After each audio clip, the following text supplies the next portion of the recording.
Nada. Olá, está começando aqui mais um painel regional. Você sempre conosco neste horário da 1h30 da tarde, com as personalidades, os destaques da nossa região metropolitana e, claro, os destaques também do Brasil, não é? Sempre debatendo, discutindo, aprofundando os temas que estão na pauta, que faz o dia a dia aqui da nossa Baixada Santista e os assuntos de interesse nacional também. Você participa conosco, está sempre à sua disposição, o telefone aqui da nossa produção, 3014 5281, 3014 5281, ligue para cá, participe com a gente e pelas redes sociais para sua mensagem, facebook.com/painel regional TV. Eu já vou anunciando aqui, sempre começando pela minha esquerda, os companheiros de bancada desta edição do Painel Regional. Empresário Armênio Mendes está com a gente nessa edição. Ao lado dele, o nosso Francisco Pacilo, advogado, comentarista habitual aqui do painel. E à minha direita, também com satisfação recebendo mais uma vez, também advogado, também comentarista nosso, o Manuel Rogério. Sempre na abertura, manchete aqui do jornal Diário do Litoral, que é parceiro aqui do programa do dia a dia aqui do Painel Regional. Está aqui a manchete do DL nesta segunda-feira. Está aqui o corte aqui, manchete dizendo: CETESB aplica nova multa na empresa Ródia. 90 trabalhadores ainda atuam na unidade. Esse é um dos casos mais complexos, mais antigos que nós temos de problemas ambientais na região da Baixada Santista. Eu passo aqui ao Armênio Mendes, por favor, repassa ali ao Pacilo um exemplar. E o Manuel Rogério ganha também aqui o seu Diário do Litoral desta edição de segunda-feira. E a gente, com prazer, já agradece e cumprimenta aqui os companheiros de bancada desta edição, o empresário Armênio Mendes, presidente do Grupo Mendes, não é? Figura bastante conhecida, empreendedora aqui da cidade, da região, mais uma vez com a gente. Prazer revê-lo. Tudo bem, Armênio? Prazer é meu, por mais essa oportunidade de participar aqui desse programa, que é um programa que leva a informação que o povo gostaria, gostaríamos de levar a informação que o povo gostaria de ouvir. Muito bem, obrigado, Armênio, por estar conosco. Francisco Pacilo, tudo bem, Pacilo? Prazer revê-lo. Doutor, é uma satisfação bastante grande estar aqui com você, com o Armênio, que é um grande empresário santista, empreendedor, um homem que cria empregos e alavanca a cidade, muito importante, eu diria que é um grande empreendedor no estado, inclusive. Doutor Rogério, que é uma satisfação encontrar um colega aqui nesta bancada, com a sua cultura, inteligência, objetividade e simpatia. Daniele Fiscarelli, também fazendo esse contato com os nossos queridos telespectadores. É uma satisfação, Buturão, estar aqui mais uma vez. Manuel Rogério, mais uma vez conosco aqui no Painel Regional. Tudo bem, Rogério? Tudo bem, Buturão. Boa tarde especial a você, ao seu Armênio, ao Pacilo, obrigado pelos elogios. Você é amigo, não conta. A Daniela Fiscarelli. E aquele meu boa tarde muito especial a todos os telespectadores que nos prestigiam todos os dias aqui no Painel Regional. Telefone aberto, você participa com a gente, a Daniela daqui a pouquinho confirma para você, pelas redes sociais eu reafirmo, facebook.com/painel regional TV, estamos online pelo site da TV Santa Cecília, o Santa Portal, clique lá no ícone do Painel Regional e acompanhe a gente em tempo real. Programa encerrado, você pode rever os trechos que julgar mais interessantes ou o programa por inteiro através do YouTube. E eu já disse, quem confere e acompanha tudo isso, a nossa produção também é a Daniela Fiscarelli. Tudo bem, né, Daniela? Tudo sim. Boa tarde a todos. Boa tarde a você de casa que está nos acompanhando nessa tarde de segunda-feira. Nosso Facebook já está aberto esperando a sua participação. Envie suas dúvidas, sugestões, opiniões. A nossa bancada do painel regional é democrática. E a produção também está te esperando através do telefone 3014 5281. Muito bem, lembrando, nós estamos ao vivo e a reprise 7h30 da noite, de segunda a sexta-feira, enquanto a TV Santa Cecília transmite os jogos da Unisanta. Muito bem. Cenário não é dos mais agradáveis, né, Armênio? Desde que você esteve aqui pela última vez, eu não lembro bem se é janeiro ou fevereiro, né? Passou já um tempinho, 5, 6 meses aí, e as coisas andaram piorando politicamente, economicamente, enfim, né? A gente tem um exemplo aqui, uma novidade, está longe de nós, né? Em termos geográficos, mas nas 43 micro-regiões do estado de Minas Gerais, lá somando as 70 cidades, 70 municípios, decretaram greve, paralisação de serviços. Só atendem urgência e emergência. As prefeituras estão fechadas, não é? Por causa da queda dos repasses do fundo de repasses aí aos municípios, não é? Regiões da Zona da Mata, do Triângulo Mineiro e também do Centro-Oeste de Minas Gerais, né? Está em Minas Gerais, mas de repente acontece em São Paulo também, né? Certamente. Eu acho que o Brasil, eu acho que precisa fechar para balanço, né? Será? É mais ou menos isso, do jeito que você está colocando. Minas Gerais, eu acho que eles ganharam vergonha na cara, as autoridades, eles resolveram fechar. Fechar para quê? Fechar certamente para mexer com as autoridades federais e certamente para mexer com as autoridades estaduais, para forçá-los a pensar, cada um deles, um pouco mais nos municípios. Acho que os municípios é que sustentam o país, os municípios é que sustentam o Estado e são os mais sacrificados, porque o dinheiro não retorna, certamente se não retornar, é o prefeito, é a administração pública municipal que fica perto da população e é certamente este que é atingido pela própria população quando não pode dar a ele o que ele espera, a ele, ao munícipe o que ele espera. Eu acho que o Brasil ele precisa precisa ser dada uma reformulada no Brasil, porque é talvez o país que tem, talvez não, é o quarto país do mundo com a maior arrecadação de impostos, é talvez o país que menos oferece ao seu contribuinte a contrapartida, não é? Eu acho que o povo tem toda a razão de cobrar dos municípios. Nós temos um município vizinho aqui, que ainda hoje eu estava lendo nos jornais, que o lixo está na rua, não há arrecadação de lixo, não há nada. Aliás, nós estamos atrasados muitos anos. Veja, poucos são os países do mundo que ainda têm lixões. O lixão é porque interessa alguém que mantém esses lixões. Não temos mais, não tem mais que existir isso. E a gente se depara aí com o Guarujá, que está vivendo um momento difícil, a própria cidade de São Vicente vivendo um momento difícil também. É preciso avaliarmos um pouco melhor para que o país possa voltar a crescer. Em cima disso, até a prefeita do Guarujá, Maria Antonieta, tinha uma reunião hoje pela manhã, um encontro na Câmara, havia uma queda de braço muito forte entre a Câmara de Guarujá e a prefeita, né? E ela pede para que haja uma união política, né, na cidade do Guarujá, exatamente por todos esses problemas financeiros que a prefeitura atravessa nesse momento. Ela iria à Câmara hoje pela manhã, eu não tenho informações ainda do que é que ficou resolvido, o que é que ficou definido, mas eu tenho a impressão que haverá esse pacto aí entre a prefeitura e a Câmara. E o Armênio citou São Vicente realmente vive aí um drama profundo há 4, 5, 6 anos aí, e as coisas não Eu acho que é o país que vive isso. A máquina pública federal está inchada demais e você está mantendo uma máquina improdutiva. A máquina do Estado está inchada improdutivamente. E as máquinas dos municípios improdutivamente. Eu acho que é necessário a gente se espelhar em alguém e ver que é da produção que nasce a riqueza de qualquer país. Você acha que nós chegamos aí no limite, né, do aceitável, de tudo isso que se fez? Porque entre a campanha, eu já bati nisso aqui várias vezes, Rogério de testemunha, o Pacílio também acompanha a gente aqui, né? Toda a campanha eleitoral, seja municipal, estadual ou para a presidência da República, o debate é aquele, né? Saúde, educação, meio ambiente, segurança pública. Saúde, educação, meio ambiente, segurança pública, ou outro item aí que é a mobilidade urbana, que entra também agora nas últimas campanhas aí. Mas a gente não vê isso avançar, né? É porque você vê, olha, na questão da saúde, eu acho que o problema é grave, muito grave. Porque quem distribui o dinheiro para os municípios é o governo federal. Então o governo federal diz à cidade de Santos, olha, você tem 20 bilhões este ano para gastar, ou esse mês para gastar.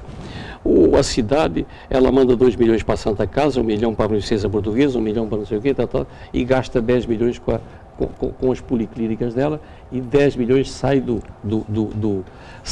apoio ao hospital.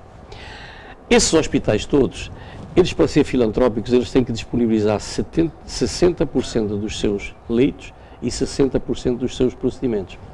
Em 10 dias é esgotado, cada um dos hospitais atende, ou seja, fatura aquilo que foi limitado para ele faturar. O que exceder isso ele não recebe. Você entendeu? Quer dizer, nós temos hospitais na Baixada para atender o SUS, de uma ponta a outra, todas as pessoas que querem atendimento do SUS, de uma ponta a outra. Precisamos é ter dinheiro para sustentar os hospitais. Esse dinheiro não tem que ser dispersado, tem que ser mais bem gerido. Isto em todas as áreas. Se você for analisar a educação, é a mesma coisa. Eu acho que qualquer departamento, qualquer setor é assim. Eu vou te dar um exemplo.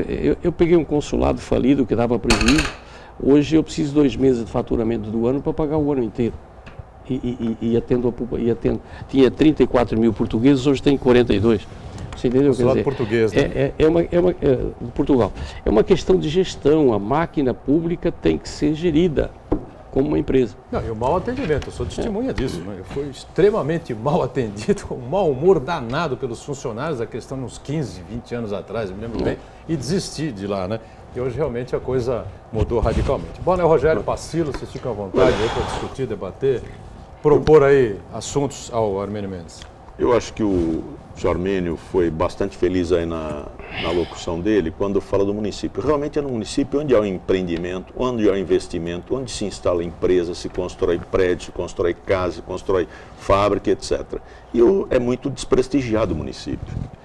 Falta, no meu entender, primeiro, um aprimoramento administrativo. Se fala em educação, saúde, mas não se fala em administração. E eu acho que o administrador público municipal, ele deveria responder civil e criminalmente quando ele propõe um projeto, não executa, ou então ele deveria ser afastado do cargo. Porque é muito fácil essas composições políticas em detrimento aí do interesse coletivo, né? Falta informação também, muita informação. Nós não temos informação, olha, desde o governo federal, governo estadual, governo municipal. Todo mundo fala que está faltando dinheiro. Bom, mas o que se arrecadou? Onde se gastou? Esse gasto está correto? É certo? Porque é muito fácil. Parece que o administrador público municipal, ele se candidata, né, a fazer aquela gestão pública, que deveria ser um encargo honroso, às vezes não é, parece que é uma atividade profissional, ele abandona a qualificação profissional dele e fica naquela vida, passa aí 30, 40, 50 anos. Então, isto a população tem que rever, inclusive, não só apenas nas épocas de eleições. E falta muita informação. Nós não temos informação absolutamente alguma e ficamos acreditando aí no que se fala de um modo muito irresponsável. Hoje falta para a administração pública, municipal, estadual e federal, responsabilidade. Mas não, Rogério, pois não. Eu vejo tudo isso aí. Eu quero até aproveitar a experiência do empresário na cidade, porque acho que sempre foi o sonho de todo eleitor é ver à frente de um governo alguém que tem experiência com aquilo que é privado. A pessoa, quando ela gere uma empresa, ela tem cuidados de que o que entra e o que sai. Tem um equilíbrio de contas. Não há como, tanto no setor público como no setor privado, é você gerir uma empresa de uma forma desequilibrada, entrando menos do que sai. Ou seja, você é que nem o chuveiro. Você é um volume de água que você contém e você distribui em gotas para aquela região onde a pessoa está tomando banho. Agora, se você tirar essa contenção, a água cai tudo de uma vez. E às vezes aquela pessoa que está se banhando, ela não é capaz nem de tirar o sabonete do corpo. Ou seja, o que eu quero dizer com isso? Eu quero dizer que assim, você tem que conter as despesas. Nesse momento de crise, o que a gente espera do governo, ou de qualquer governo, seja ele municipal, seja ele estadual, seja ele federal, e de qualquer ente federativo também, e seja ele do legislativo. Por quê? O que eu vi no jornal desse final de semana é a Câmara Municipal de Santos falando em gastar dinheiro. Primeiro, nós tínhamos o presidente anterior que apresentou a possibilidade de estar locando carros de luxo, fazendo o anexo com TV legislativa, arquivos, coisas que já é um prédio novo. Isso aí já deveria ter sido planejado. Troca-se o presidente, e o presidente que entra vem no mesmo sentido. Não, precisa de fazer a TV, precisa de fazer o arquivo, ou seja, vamos gastar o dinheiro público. E você vê no governo federal, por exemplo, tem que fazer contenção, tira o dinheiro da onde? Tira o dinheiro do povo, aumenta o imposto, aumenta o encargo das empresas, mas não diminui o ministério. Porque a gente... é a contrapartida. Primeira coisa, se eu fosse presidente da República, eu vou diminuir os ministérios. eu vou conter as despesas, aí depois eu vou pedir a contrapartida da população. Então, esse desequilíbrio, senhor Armênio, eu penso que o senhor deve gerir a sua empresa pelo sucesso que ela representa aqui em toda a nossa região, numa forma de que o senhor procura gastar menos do que o senhor ganha. Essa eu acho que é a lógica. Eu queria a sua opinião em relação a tudo isso, isso que nós vivemos, essa coisa que a cidade enfrenta, inclusive, a necessidade, se o senhor vê como realmente necessário a construção de um prédio para abrigar a TV Legislativa, será que isso que a população de Santos está precisando? Olha, eu acho que eu dei um exemplo e eu não quero trazer a minha vida particular para aqui, que é a empresa, mas vou trazer uma atividade que eu atendo, que é, aliás, uma autarquia, vamos lá, sei lá, um órgão do governo que eu atendo e eu trato como iniciativa privada. Então, veja, há 7 anos eu fui nomeado cônsul honorário de Portugal em Santos. Nessa época nós tínhamos 34 mil portugueses, hoje eu tenho 42 mil portugueses, eu dei quase 9 mil cidadanias. Naquela época eu gastava 30 mil reais por mês para tocar o consulado e em 7 anos passou para 34 mil. Então, se você analisar, tem 11% a mais no custo, e a gente conseguiu fazer com que o consulado faturasse 100% a mais do que faturava naquela época. O consulado foi ameaçado fechar porque dava prejuízo. O governo português resolveu fechar e as pessoas que moram aqui fossem a São Paulo. Então, com a forma de gestão que nós implantamos, o governo português está dando risada, está levando isso para o mundo, está tentando implantar desta forma no mundo para tentar economizar e atender a população. Eu acho que é isto que tem que ser praticado. Às vezes, a gente critica o prefeito, a gente critica o governador, a gente critica o presidente da República, mas a gente sabe que a gente vive num sistema democrático. O sistema democrático, ele não consegue, o executivo não consegue administrar como ele quer. Ele é obrigado a atender os partidos, ele é obrigado a aprovar o seu orçamento, ele é obrigado a aprovar a lei para poder viabilizar a gestão do município, ou a gestão do Estado, ou a gestão do país. Talvez seja aí que tenha que haver alguma forma de administração. Se houver um impasse na administração do país, talvez tenha que se chamar o judiciário para ajudar nisto e não ter que se criar 39 ministérios, como você falou, ou não tenham que se criar 20 ou 10 ou 15 secretarias numa cidade. Eu acho que tem que haver, você tem que avaliar a arrecadação da cidade e tem que administrar em cima do teu orçamento, sem aquela coisa, se o dinheiro não chegar, eu dobro o imposto e dobro a minha arrecadação. A cidade de Santos, ela tem um orçamento de 2 bilhões, é muito dinheiro, né? Você tem 150 milhões por mês para gastar. Então, não tem por que não atender rigorosamente tudo, e certamente o prefeito está atendendo. E essa questão que você acabou de colocar da TV legislativa, eu acho ela interessante. Eu acho que aquilo que se passa dentro da Câmara, o povo tem que acompanhar e tem que saber. Eu acho fundamental isso. Talvez haja espaço dentro das próprias instalações para colocar essa televisão sem ter necessidade de fazer gastos. Sim, não, mas eu também acho importante a TV legislativa e hoje ela funciona. Tem que funcionar. O que eu questiono é no momento de crise, você construir um prédio, gastar mais dinheiro público, sendo que você tem carência em outros serviços essenciais. É isso que eu questiono. E depende da dimensão da televisão que você quer colocar lá, porque a televisão é filmar e passar para o público. Mas é o que já existe. Isso é barato. Hoje já existe, ou seja, é você ser redundante, é você gastar com aquilo que já existe, é isso que eu estou... Estabelecer prioridade. Eu acho que gerir o dinheiro público que hoje está escasso por quê? A economia está frágil, nós não temos condições de pagar esses encargos todos tributários, nós se fragilizamos, deixamos de pagar algum tributo e com isso vai enfraquecendo o cofre público. Se o cofre público está enfraquecido, é claro que você tem que... caminhando assim, certamente vai enfraquecer mais. Exatamente. Você falou bem. Doutor Rogério, eu acho que eu tenho uma teoria a respeito do gasto no setor público, né? Você gasta aquilo que não é seu. E eu acho que através do gasto é que tem os retornos, porque fica muito difícil tirar alguma coisa dos impostos onde há um recolhimento, é um controle efetivo. Mas eu não tenho um controle efetivo no gasto, na despesa, seja através de uma licitação, seja através de um serviço sem licitação, seja através de uma pavimentação, ou seja, já está terceirizado o serviço municipal. Todo administrador público, o negócio dele é gastar, né? É o que a gente vê. Então eu concluo que através do gasto tem um retorno. E tem um retorno que a gente viu no Mensalão, no Petrolão e outros anos que tem por aí, em qualquer lugar do país, lamentavelmente. Vamos aproveitar e fazer o nosso primeiro intervalo aqui no painel regional e a gente volta daqui a pouquinho. Até já.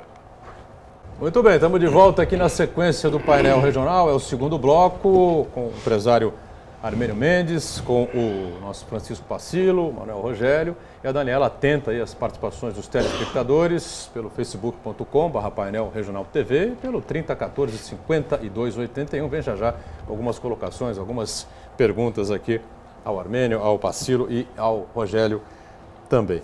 Uma declaração curiosa no final de semana do presidente do Itaú Unibanco, né, que veio a público defender a permanência da presidente Dilma Rousseff e se colocar de maneira contrária a esses processos de impeachment, enfim, essas ideias que andam circulando aí pelo Congresso.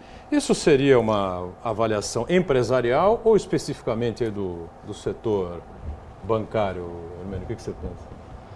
Olha, às vezes, eu vejo assim, às vezes o setor bancário é obrigado a se manifestar dessa forma, né? Dessa forma, ele tem que apoiar. Eu acho que para o setor bancário não interessa trocar o governo todo dia, eu acho que para o povo não interessa trocar o governo todo dia. O que interessa é que o governo acerte, é que o governo faça uma boa gestão. Não sei se é bom hoje trocar a presidente ou não. Eu acho que é bom que o nosso Congresso Nacional esteja atento e faça alguma coisa pelo Brasil, aprove aquilo que se reverta em benefício para o Brasil e não aprove as propostas que vêm do governo, que certamente não vêm trazer nada de benefício ao Brasil. Eu acho que é isso. O que nós precisamos hoje, para o Brasil começar a crescer novamente, é criar credibilidade. E a credibilidade não está apenas na figura do Presidente da República, ela está no Congresso Nacional, que é quem aprova aquilo que pode e não pode ser feito. Sei, eu acho que o Roberto cruzado aí que a gente está vendo só atrapalha. O Roberto Setúbal, ele manifestou-se mais ou menos desta forma que eu estou colocando as coisas. A semana passada eu tive com a diretoria do vice-presidente do Bradesco e o vice-presidente do Bradesco disse para mim o seguinte: neste momento, você que representa talvez os empresários da Baixada Santista, se você anunciar eu vou desativar minha empresa, você vai criar uma catástrofe na Baixada, porque todo mundo vai te seguir. Eu acho que não é isso que tem que ser feito. Você tem que transmitir o otimismo e você tem que se manter no mercado, às vezes até com prejuízo, mas tem que se manter no mercado, para não criar um caos pior do que aquele que já vivemos.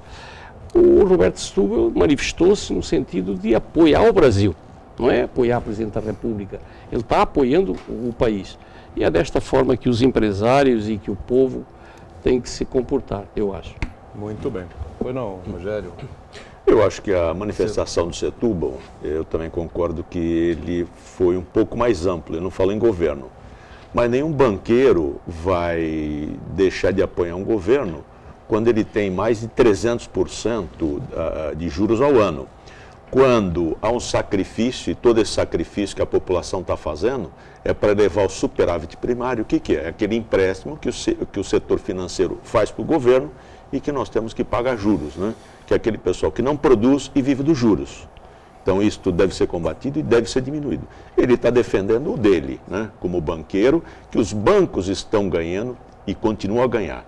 Claro que se o país der este soluço, der este engasgo, este tropeço e vier a cair, o setor produtivo vai deixar de produzir e este pessoal que não produz nada e só vivia investindo, né, na produção, acaba tendo os juros reduzidos. Então eles não querem, eles querem que isso continue.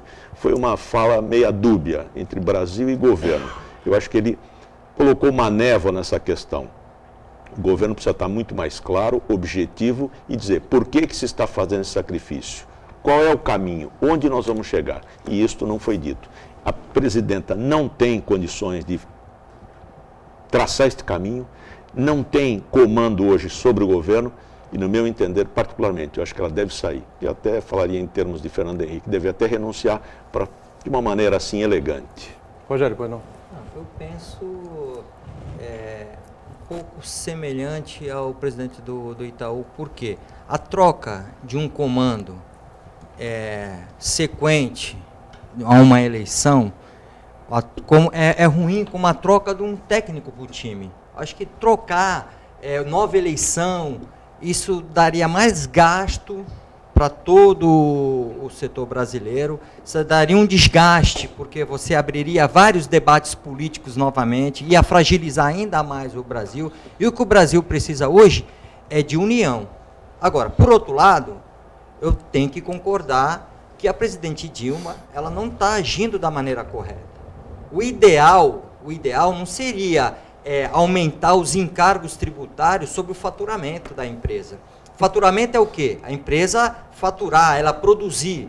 E se você está aumentando o encargo da empresa por ela faturar, você está pedindo para ela se retrair, para ela pagar menos impostos. Porque ela vai faturar mais, vai ter que pagar mais. Por outro lado, o governo, Boturão, ele não veio com uma medida de ele se colocando, assumindo o erro dele, se colocando assim, da minha parte, eu vou cortar isso. Nós falamos aqui, diminuição de ministérios, estabelecer prioridades. Eu acho que os serviços essenciais, eles têm que ser mantidos. Saúde, educação e segurança pública. O resto não é momento de investimento agora, é momento de conter despesa. E deixar para o empresariado, deixar para o setor privado, para que ele possa faturar mais e para que ele possa aquecer a economia. Mas isso você não vai fazer aumentando os encargos dele. Agora, Armênio, é traumático, sem dúvida nenhuma, você partir para esse tipo de processo, a presidente renunciar, o processo de impeachment, essa coisa toda. Agora, vocês colocaram aqui no bloco anterior a necessidade de se apresentar, de se ter credibilidade para que o país volte a crescer e a receber investimentos. Não está faltando isso também na figura da presidente, de puxar a coisa e dizer claramente, falar, olha, o problema foi esse, né, como está dito aqui, nós vamos para este caminho por causa disso, disso, e vamos sair lá, vamos chegar ali. Ou ela não sabe para onde nós estamos indo? Olha, eu sinceramente, eu acho que ela não sabe para onde nós estamos indo, essa é a verdade. Você vê, eu acho que nós temos que apurar, sim, nós tínhamos que ter apurado o mensalão e não podíamos ter tirado as pessoas da cadeia, para dar exemplo. Nós temos que apurar agora o Lava Jato e nós não podemos deixar de colocar as pessoas na cadeia, para dar exemplo. Eu acho que só punindo. Outro dia, eu fui, talvez além do limite, quando eu coloquei, tem três figuras que tinham que sofrer pena de morte. O sonegador, o corrupto e o corruptor. Eu acho que só desta forma é que você vai limpar e vai pôr o Brasil a limpo, para que as coisas possam começar a andar. Agora, o nosso judiciário tem que estar mais fortalecido. O nosso judiciário não pode ser composto, indicado, a meu ver, eu estou falando da esfera mais alta, STF. Indicado pelo governo. Quer dizer, ele está lá para fiscalizar o governo. Ora, como é que ele pode condenar o governo se ele for indicado por ele? Tem que ter certas coisas na nossa democracia que não dá para a gente entender como é que as coisas podem funcionar. Quer dizer, o nosso governo é composto por 3 poderes independentes, mas eles são dependentes, eles passam a ficar todos dependentes. Enquanto houver essa dependência, certamente a gente não vai ver punições, a gente não vai ver absolutamente nada, nem vai haver crescimento. Outra coisa que é necessário fazer é privatizar tudo. Essa história de ficar o petróleo é nosso, o petróleo é nosso, o petróleo é nosso, essa enganação que foi levada ao povo para eles ficarem se completando em cima disso, isso foi a maior enganação. O governo não pode ser empresário, o governo tem que cuidar da saúde, da educação e da segurança. O resto, deixa que o empresário faz e sabe fazer bem feito. e tem que pagar imposto. Eu acho que o Fernando Henrique Cardoso começou e não terminou. Ele devia, sim, ter privatizado a Petrobras. O petróleo continua sendo do brasileiro, porque eles passavam a ter 30% ou 40% de tudo, em impostos, de tudo aquilo que fosse ali produzido. Hoje não tem nada. O que importa se o petróleo é meu, mas eu não tenho nenhum benefício com ele.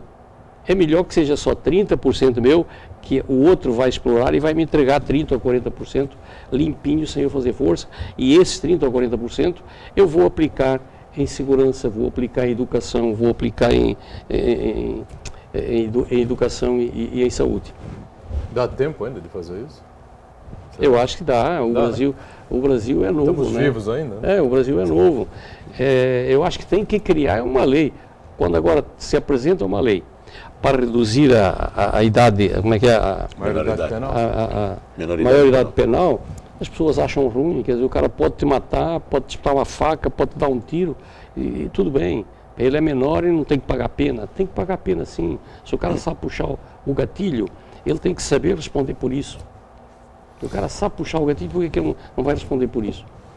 Muito bem. Pois não, parceiro. Perfeito, eu acho que essa visão é completa na medida em que, eu não diria nem menoridade penal, qualquer idade, alguém que dê um prejuízo para a sociedade não pode ver no seio dela, acabou. Na América, na Europa, etc., 10, 12, 15 ou menos. Né? Recentemente na Inglaterra, eu acho que crianças de 8 anos mataram um coleguinha de escola e foram condenados, acabou. Não precisamos sair desse engessamento e dessa cultura de segregação. Olha, cometeu um delito, tem que responder, acabou. E, caso a caso, vai se dosar. Não pode ficar porque é um monstro, não dá para viver em sociedade. Nem pode haver fórum privilegiado, tá? Perfeito. Esse é que não mesmo, tá? Privilegiado para os cargos maiores do país. Nós temos um foro... O cara que entende e faz a lei não pode responder, não pode deixar de responder. Você faz a lei, você tem que conhecê-la melhor que eu. Por que você não tem punição? Por que você tem fórum privilegiado? Ora, se você comete um crime, você tem muito mais... conhece muito mais a lei do que eu, porque você não paga por ele. Isso é uma aberração. Daniela, participações aí com a gente, não? Temos sim, do Uriel Vilas Boas. Os problemas de orçamento do Estado Federal atendem interesses corporativos. Como fazer para que o cidadão e eleitor discutam esses orçamentos? Como faz um empresário na elaboração de um projeto de construção de um shopping, por exemplo? Como é que faz para a sociedade participar desse debate, dessa discussão? Tem lá os orçamentos participativos, então a sociedade participa um pouco, né? Eu quero dizer o seguinte, eu nunca participei de uma obra pública e tenho sido convidado para isso, exatamente por quê? Porque eu entendo que essas licitações, às vezes, elas não são bem feitas. Às vezes, o próprio projeto é feito... ele vai para uma licitação inacabado, até para sofrer esses tão desejados aditivos, tá? Então, acho que, eu não sei, eu nunca coloquei um aditivo numa obra que alguém está fazendo para mim. Não teria capacidade de colocar um aditivo numa obra que eu estou fazendo para o Estado.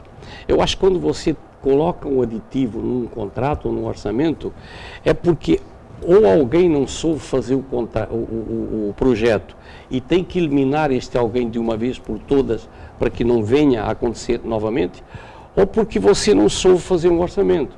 Se você não sabe fazer um orçamento, muito menos capacidade você tem para fazer a obra. Eu acho que na hora que começarem a apurar esses fatos, as coisas passam a se limpar. Eu nunca tive um orçamento estourado de uma obra minha. E não sou eu que faço o orçamento. Eu mando fazer, tem empresas especializadas para fazer orçamento. Por que as do Estado todas estouram? Se tem empresas, não manda fazer dentro do próprio Estado ou dentro do próprio município, contrata uma empresa terceirizada para fazer o orçamento, que ela sabe fazê-lo. Contrata uma empresa terceirizada para fazer o projeto, que sabe fazê-lo. A partir daí você passa a não ter surpresas depois e tão pouco aditivos. Mais participações com a gente? Temos, do Bruno Copertino. Armênio, você já pensou em fazer uma nova prefeitura com acesso ao Brisamar? Uma nova? Prefeitura com acesso ao Brisamar. Uma nova passarela, é isso? Prefeitura. Prefeitura? Uhum. Nova prefeitura? Eu não entendi. Eu também não entendi. Aliás, eu nunca fiz. Eu não posso fazer uma nova prefeitura porque eu não tenho nenhuma velha feita, né? Eu nunca fiz. Eu não entendi a pergunta, desculpe. Né? Eu também não entendi, sinceramente. Tem mais alguém com a gente? Do Cosme, da Areia Branca. Armênio, vá a Brasília e dê uma aula ao governo do PT de como se administra obras públicas sem roubar o povo brasileiro e os trabalhadores. E será que verei Lula, Calheiros e Temer atrás das grades?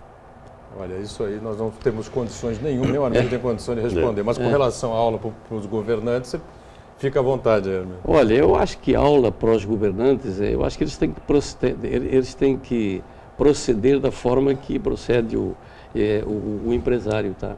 O empresário não tem como aumentar o imposto, nem aumentar o produto que ele fabrica. Se ele aumentar o produto que ele fabrica, ninguém compra, né? Então ele não pode, tá? Então ele tem que saber gerir dentro do limite dele. Olha, uma fábrica de automóveis, ela tem que fabricar 1000 carros por dia, porque ela tem o efetivo e tem todos os componentes que vão no automóvel. Se ela fabricar 990, certamente ela passa a perder dinheiro, tá? É assim que funciona. Então você tem que jogar. Numa obra é assim. Eu tenho um grupo de pessoas que faz uma laje, tem que sair 4 lajes por mês ou 3 por mês, porque se não quer sair, a minha obra fica mais cara. É isto que o governo tem que fazer, é isto que o Estado tem que fazer. Certamente, às vezes, e é isso que eu digo, a nossa democracia é uma democracia muito ampla, ela precisa ser mais enxuta, tá? Ela precisa ter menos partidos. Às vezes, você não coloca nas secretarias, não coloca nos ministérios as pessoas certas, porque você tem compromissos partidários. E isso te leva a ver o que está acontecendo aí. Muito bem, estamos em cima aqui do encerramento do segundo bloco, vamos para o rápido intervalo e daqui a pouquinho voltamos aqui na sequência do painel regional, em instantes.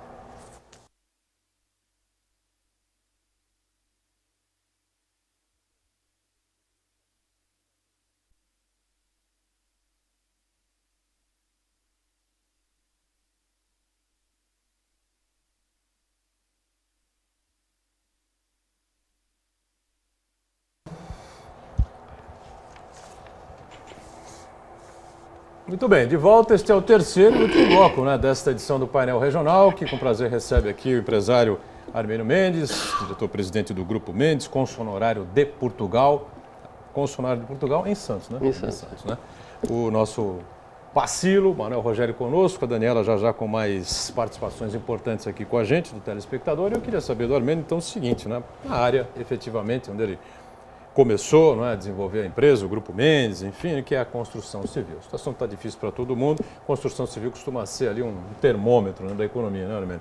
E a gente tem informações aí de, nos últimos 12 meses, 420, 430 aí, cargos e funções aí que foram, as pessoas acabaram perdendo postos de trabalho, na verdade, que é uma coisa dura, difícil da gente compreender, não na Baixada Santista, mas a nível nacional. E é uma série de entidades aí, que você conhece bem, CEBIC, né, que é a Câmara da Indústria da Construção Nacional, o FIABS, o Secov, o Sinduscom, aí, e a própria ABRAINC, que é a Associação Brasileira de Incorporadores, todos unidos aí e divulgaram aí um manifesto pedindo exatamente essa união política do país para que esse quadro se resolva rapidamente. Como é que você enxerga aí o setor, especialmente, claro, aqui na nossa região, que é onde você prioritariamente atua e onde nós estamos, mas se você quiser expandir aí o nível nacional com os contatos aí que você tem, evidentemente, fica à vontade. Olha, a meu ver, o que aconteceu no Brasil é o que aconteceu na Europa, em toda a Europa, que foi a bolha imobiliária e que aconteceu nos Estados Unidos. O que aconteceu no Brasil? A Bolsa, as empresas de construção civil começaram a se capitalizar na Bolsa. E com esta grande capitalização na Bolsa, tivemos empresas que foram lá buscar 12, 15 bilhões de reais e vieram para o mercado e começaram a comprar e a fazer construção em todo o Brasil. Então houve excesso de produção na construção civil, houve excesso. E esse excesso levou a essa crise. E isto aliado ao desmando do governo federal, né, que enxugou via impostos, aliás, que aumentou gradativamente os impostos e gerou cargos para improdutivos, isto complicou a situação do país, complicou a situação da Europa, complicou a situação dos Estados Unidos e complicou a situação do Brasil. Veja, nós temos excesso hoje de construção, nós já não temos excesso, é diferente. Por exemplo, na Europa, a população tem mais idade e há excesso de produção. No Brasil, não. No Brasil, há falta de salário para que as pessoas possam fazer o financiamento e ir comprar estas unidades. Então, o Brasil não acompanhou, o governo federal não acompanhou, dilatando o prazo do financiamento, criando economia, quer dizer, fazendo economia e jogando esse dinheiro no mercado para que ele possa movimentar a máquina. Eu acho que, a meu ver, foi isto que aconteceu. Esse excesso eu digo, existe excesso. Hoje nós temos, talvez, não sei quantas unidades construídas em Santos, prontas para vender, exatamente movido por quê? Movido por essas empresas, ou construído por essas empresas, que foram se capitalizar na Bolsa. A semana passada, eu estava lendo o balanço dessas empresas na Bolsa. Você dá risada. Uma empresa que valia, em 2010, 10 bilhões de reais, hoje vale 300 milhões de reais. Uma empresa que valia 8 bilhões de reais, valia porque foi buscar esse dinheiro na Bolsa. Hoje vale 500 milhões de reais. É só ver, a semana passada saiu aí o balanço, porque elas são obrigadas, são empresas de capital aberto, elas são obrigadas a publicar seus balanços. Você dá risada. Que elas quebraram? Empresas que vieram para cá e que entraram no mercado da região, todas elas, tá? Nós temos uma empresa que valia 5 bilhões, hoje vale 180 bilhões, 180 milhões de reais. Mas todas elas estão assim, todas elas estão quebradas. Quebradas por quê? Porque fizeram o que a gente viu aqui na entrada da cidade. Você acha que as nossas autoridades aqui poderiam aprovar aqueles 2 prédios ali da entrada da cidade? Você acha que as nossas autoridades poderiam aprovar esse prédio que foi feito na Senador Feijó? Nunca mais você consegue alinhar aquela rua até a Washington Luiz? Você acha que esse prédio que foi feito aqui em frente à Prodesan, que tirou o cartão postal da cidade, podia ser construído ali? Quem foi que construiu isso? Empresas da cidade que vieram para cá e tiveram apoio das autoridades então constituídas. Então, isto aconteceu no Brasil inteiro, não sei. Houve um abuso na distribuição do dinheiro que foi captado. E o que é que fez isto de mal para o Brasil?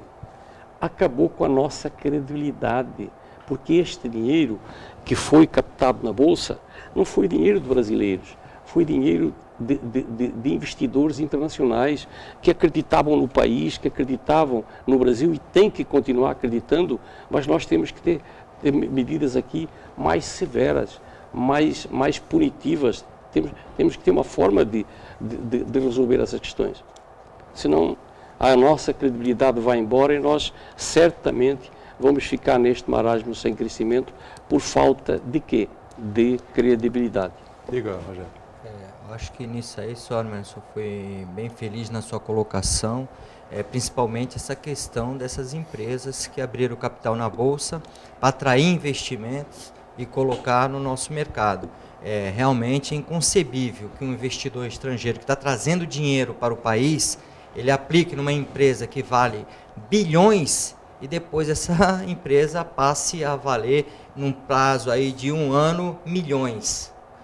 Para ter ideia da disparidade disso, cada milhão não chega nem perto de 1 bilhão. Então você imagina uma empresa que vale bilhões e passa a valer alguns míseros milhões. Isso realmente é um choque, isso realmente desculpe a palavra, é uma facada no investidor estrangeiro. E por conta disso... Isso é um assalto ao investidor estrangeiro. Isso já tinha acontecido, inclusive, com o Eike Batista também. Você vê que nós vamos perdendo a nossa credibilidade. E o Brasil vai perdendo nota de investimento, menos dinheiro que vem para o mercado brasileiro. Se tem menos dinheiro no mercado brasileiro, a economia ela vai enfraquecendo, ela vai perdendo, vai deixando de ser uma economia aquecida. E aí o resultado de tudo isso é desemprego, falta de dinheiro para pagar tributo. Se tem falta de dinheiro para pagar tributo, não tem dinheiro nos cofres públicos e, consequentemente, os nossos serviços essenciais, que já eram fracos, serão pior ainda. Pior ainda. Daniela, tem mais gente participando conosco aí? Tem sim, uma pergunta do Custódio Fernandes. Armênio, você não pretende ser candidato a prefeito e dar para Santos uma administração diferente? Olha aí o desafio. Olha, eu acho que a minha participação política já aconteceu. Né? Eu já tive um dia o atrevimento de ser candidato a vice-prefeito, não a prefeito. Verdade. Mas naquela época eu não via a administração pública como eu vejo hoje, ou seja, eu não entendia como era a administração pública. Eu me aprofundei um pouco mais. Eu acho que ninguém faz milagre, quer dizer, eu acho que a gente precisa uma reformulação da nossa democracia, antes de mais nada, tá? Para que as pessoas as pessoas do bem poderem se candidatar realmente e pensarem de outra forma nas cidades, no Estado e no país, né? Hoje é difícil, a nossa democracia é muito ampla, você precisa se aliar, você precisa se compor, não é aliar, é compor com muitos partidos, e certamente você não vai gerir como você quer, você vai gerir como os legisladores te deixarem gerir. E aí, não sei se eu seria um bom prefeito, como ele falou, não. Ia dar muita trombada, né? É. Daniela, mais participações conosco? Não? Não. Não, por enquanto não, tá certo. Bom, Armênio, tudo isso gera uma crise, uma dificuldade de investimento e projetos importantes, Pacilo também sempre com a gente, o Rogério também à vontade aí, e a gente aguardando aqui obras de infraestrutura, especialmente questão da mobilidade urbana, né? Porque a tese da região metropolitana, ela funciona quando uma cidade se liga a outra com rapidez, com velocidade. Você sai de Itanhaém para trabalhar em Cubatão, você sai de Praia Grande para trabalhar em Santos, e rapidamente essa coisa acontece, esses deslocamentos acontecem, e nós não temos isso aqui. E com essa crise toda, parece que fica cada vez mais difícil esses investimentos, né? Olha, eu venho falando há muito tempo e eu vejo assim, sabe? Não há um planejamento da Baixada Santista, nós somos uma região metropolitana, nós não vemos a gente não vê um planejamento. Não há planejamento de Estado, não há planejamento do Brasil. Sem planejamento não adianta. Quando se começa uma obra, ela tem que ser planejada, desde a compra do terreno, a elaboração do projeto, depois tudo aquilo que faz parte da execução da obra tem que estar planejado antes. Então, onde é que está o nosso planejamento hoje, de Baixada? Vamos nos restringir aqui apenas à Baixada. Nós estamos ampliando o porto, a gente está vendo que o porto vai triplicar, e vai triplicar, mas a gente não tem nem ferroviário, nem rodoviário, a gente não tem nada planejado ainda. Quando se fala em fazer um túnel um túnel que liga o Guarujá a Santos, e está anunciado já, não sei se vai acontecer ou não, a gente já viu anunciar também uma ponte, né, que também não aconteceu, mas eu digo, tem que ter um planejamento de Baixada para ver qual é a prioridade. Quando a gente fala em aeroporto, a gente vê cidades disputando aeroporto, não tem que disputar, nós somos uma região metropolitana, nós temos que ter um projeto definido para toda a região. É assim, hoje eu vejo muita ciclovia e vejo anunciado ciclovia por tudo quanto é cidade do país, dentro da própria Paulista, em São Paulo. Eu pergunto, nós estamos no final da era do automóvel e nós estamos pensando lá atrás, 100 anos atrás, quando começou a bicicleta. Será que é isto? Este é o caminho? Eu não sei. No meu entender, no meu ver, não é. Eu acho que você tem que olhar para frente, não para trás. Claro que você precisa ter a ciclovia, mas você não tem que voltar. Você tem que planejar, você tem que ampliar a tua questão viária, com viadutos, com não sei o quê, com coisas que são necessárias. Não sei, nós estamos aí colocando o VLT no nível 0, não teria que subir para não cruzar nada, avenida nenhuma, rua nenhuma, não sei. Onde está esse planejamento? Tem que haver um planejamento para que a gente possa amanhã se libertar desses questionamentos. Tem uma coisa esses questionamentos é perda de tempo. Deixou todo mundo espantado aqui. Já há um ano e meio, 2 anos, o Rodolfo Amaral participou com a gente, dizendo que havia uma prática totalmente estranha na Codesp, porque a Codesp devolvia, né, o seu orçamento, suas tarifas, enfim, as taxas, os seus recolhimentos à União todo ano, 250, 260, enfim. Recentemente ele esteve aqui participando com o Paulo Alexandre Barbosa, prefeito de Santos conosco, e levantou essa questão de novo, né? Em 6 anos, a Codesp devolveu aos cofres da União 1 bilhão e 600 milhões de reais. E aí, a comitiva de Santos participou de uma reunião com o ministro de Portos, recentemente em Brasília, semana passada, né, em Brasília, e o ministro disse que não, vamos fazer os investimentos no Porto de Santos, 1 bilhão e 500 milhões de reais, vamos investir no Porto. Então, Está trazendo de volta aquilo que levou. Pois é. Isso. Né? E por que não foi planejado? Olha, vocês têm que planejar a infraestrutura do teu porto, da tua cidade. Com o quê? Com o resultado do teu porto. Tá? E o porto, vocês procurem administrar bem e angariar fundos para vocês poderem planejar isso. Tá? Pelo menos isso. Eu penso que menos mal. Eu prefiro que devolva do que faça elefante branco.